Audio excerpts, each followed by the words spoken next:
Puasa itu kalau kita cari definisinya atau batas parameternya itu sangat banyak, tergantung dari mana kita melihatnya. Puasa adalah Anda berhak melakukan sesuatu tapi Anda tidak melakukannya pada batas waktu tertentu. Anda berhak makan tapi Anda bersepakat sama Allah untuk tidak makan dari pagi sampai sore. Atau puasa adalah kesadaran untuk memahami segmen. Ini bisa terjadi di perusahaan. Fokus produk saya adalah X, segmen saya itu puasa.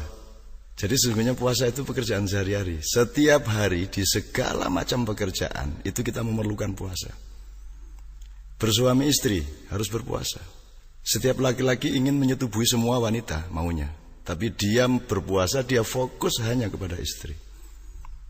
Ada division of labor dalam pemerintahan, bahwa kalau depak itu harus berpuasa, tidak mengerjakan selain di koridor depak. Demikian juga departemen yang lain. Dan segala sesuatu.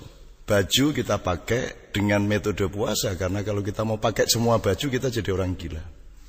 Apa saja puasa. Apa saja kalau tidak pakai metode puasa dia bunuh diri. Kalau dalam sepak bola Anda melanggar puasa berarti offset, outball, kartu kuning, kartu merah. Jadi puasa itu sebenarnya pekerjaan yang sama sekali tidak khusus. Pekerjaan sehari-hari, dan dia adalah hakikat hidup utama manusia. Barang siapa paham puasa, dia akan jaya dan selamat. Barang siapa tidak paham dan menolak puasa, semakin dia menolak semakin cepat kehancurannya.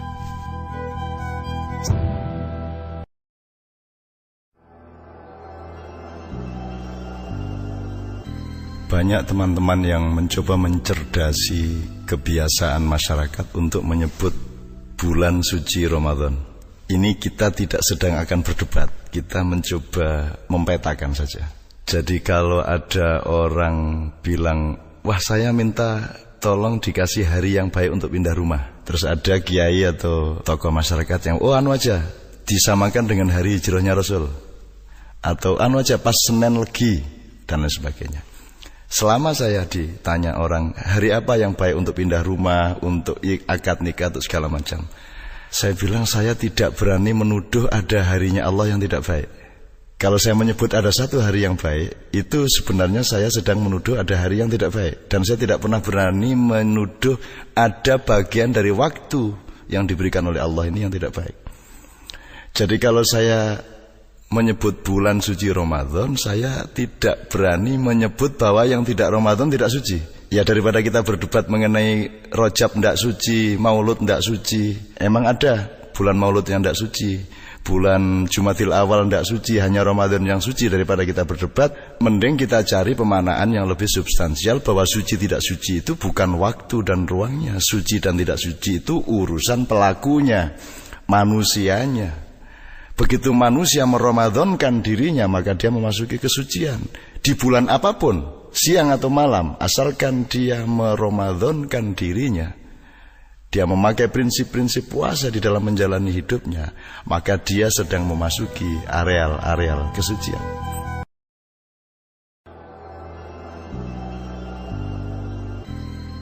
Ya kita menjalankan puasa ini ya ada dimensi yang spiritual sekali, ada dimensi yang isyik.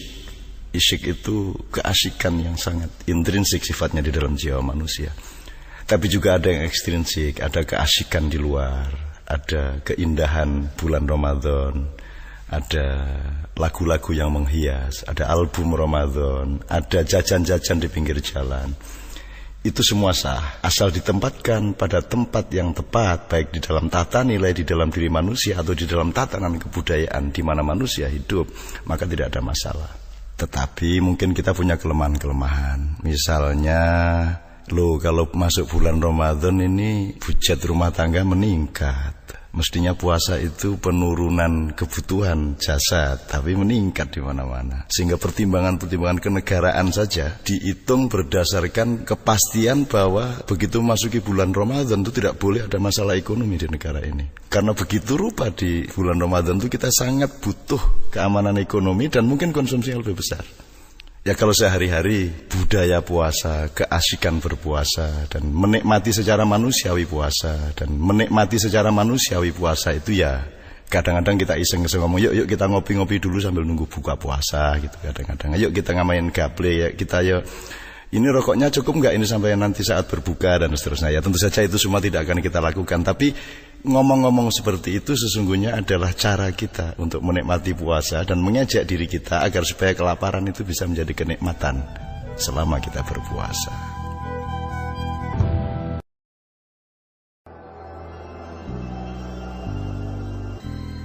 Bulan Ramadan itu oleh Allah memang dikhususkan.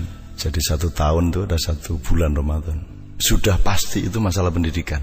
Itu seperti tentara, jam sekian sampai jam sekian harus apel, jam sekian sampai jam sekian boleh olahraga, jam sekian sampai sekian boleh tidur. Dan itu sudah pasti masalah pelatihan. Artinya kalau Ramadan itu adalah bulan pelatihan, maka sesungguhnya puasa yang sejati itu harus diaplikasikan di dalam kehidupan terus-menerus kapan saja tanpa menunggu bulan Ramadan. Sebab kalau kita nggak diingetin ya memang kita sudah terbukti kita ini aktsaruhum la yaqilun, aktsaruhum la yatafakkarun, aktsaruhum la yafqahun. Kebanyakan manusia menurut Allah memang malas berpikir, kebanyakan manusia malas merenung, malas untuk menganalisis segala sesuatu termasuk mentafakuri dirinya sendiri. Sehingga kalau nggak diingetin itu kayak kentongan lah. Dong bangun, dong makan. Jadi memang Allah memang menciptakan makhluk yang memang harus dijewer terus-menerus seperti ini. Wong dijewer saja masih tidak puasa, apalagi nggak dijewer kan begitu. Jadi sekali lagi Ramadan itu sebenarnya harus kita pahami sebagai jam-jam pelatihan, jam-jam training, jam-jam pendidikan. Nah, praktek puasa yang sebenarnya adalah seluruh kehidupan ini di segala bidang, termasuk di dalam bulan Ramadan. Oleh karena itu indah sekali kalau sejak kecil anak-anak tidak hanya dibiasakan untuk berpuasa dalam arti tidak makan minum ketika siang hari, dicicil sedikit demi sedikit sehingga anak-anak itu memahami bahwa puasa itu adalah prinsip hidup sehari-hari.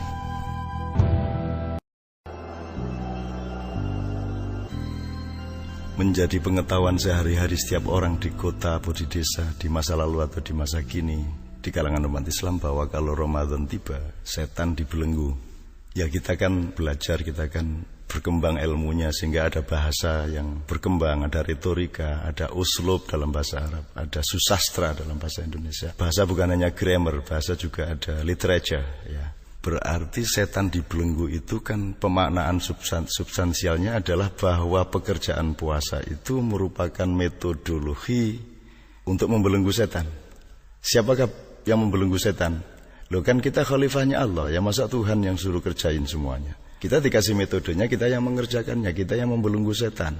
Nah sekarang tinggal pandangan kita mengenai setan, mari kita perpanjang, mari kita perluas, mari kita perdalam. Setan itu bukan sesuatu di luar diri kita, sebuah bentuk fisik, jasad.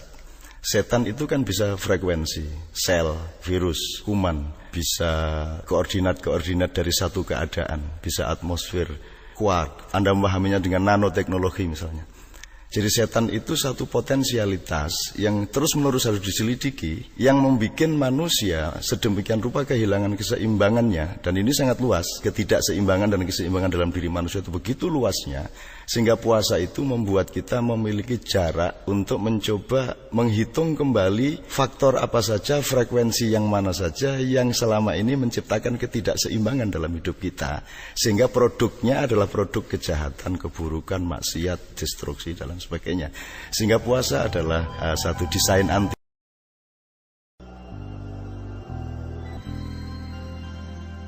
Semua ustadz, semua kiai, semua ulama dan semua umat Islam sudah pernah mengucapkan dan mendengarkan bahwa kalau kita menjalani puasa Ramadan maka seluruh dosa-dosa kita sebelumnya akan diampuni oleh Allah. Pengampunan Allah kepada kita di masa yang lalu, dosa-dosa sebelum kita berpuasa itu berbanding lurus dengan apa yang Allah menyebut sebagai kondisi atau syarat imanan wa ikhtisaban.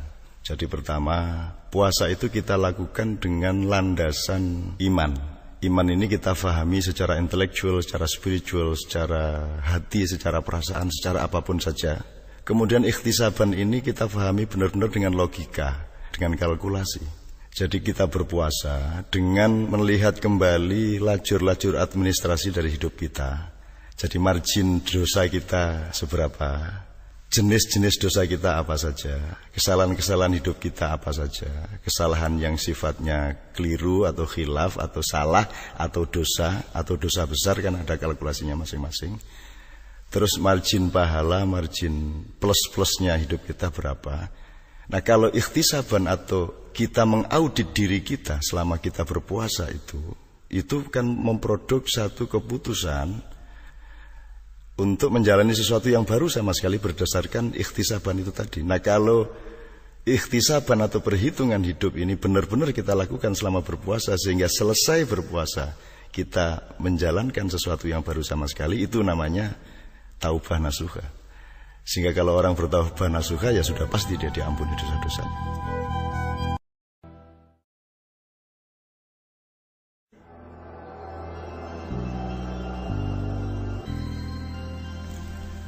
Puasa Ramadan itu kan pembelajaran, juga zikir. Pembelajaran itu artinya kita mencoba merekapitulasi kembali desain nilai puasa itu apa sebenarnya dalam hidup.